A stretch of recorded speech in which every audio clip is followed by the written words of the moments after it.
and the lover of God. Come and receive this bright, this beautiful feast of feasts. Is there anyone who is a wise servant? Rejoice as you enter into the joy of your Lord. Is there anyone who is weary from fasting? Come and receive your reward. Is there anyone who has labored from the first hour? Accept today your fair wages. Is there anyone who came after the third hour?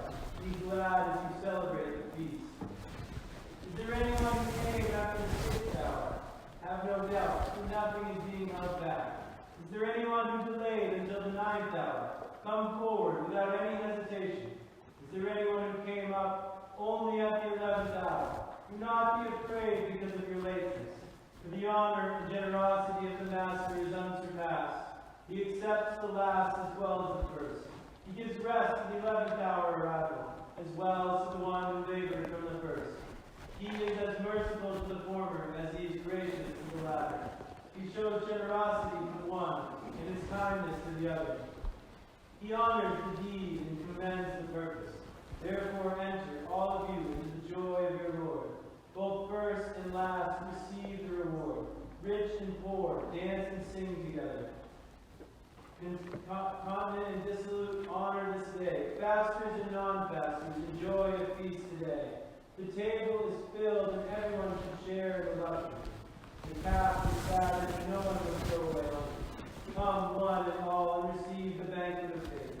Come one and all and receive the riches of loving kindness. No one must lament his poverty, for a kingdom belonging to all has appeared. No one must despair over his failings, for forgiveness has sprung up from the grave. No one must fear death, for the death of the Savior has set us all free. By being held in its power, he extinguished it, and by descending to hell, he made hell a captive. He embittered it when it tasted his flesh. And in anticipation of this, Isaiah exclaimed, hell was embittered when it met you below. It was embittered, for it was wiped out. It was embittered, for it was mocked. It was embittered, for it was vanquished. It was embittered, for it was bound in chains. It took a body and met up with God. It took earth and came face to face with heaven. It took what it saw and was struck down by what it did not see. O death, where is your sting? O hell, where is your victory? Christ is risen and you are laid low. Christ is risen and the demons are struck down. Christ is risen and the angels rejoice. Christ is risen and life is abundant and free. Christ is risen and not one dead remains in the grave. For Christ, being raised from the dead, became the first fruits of those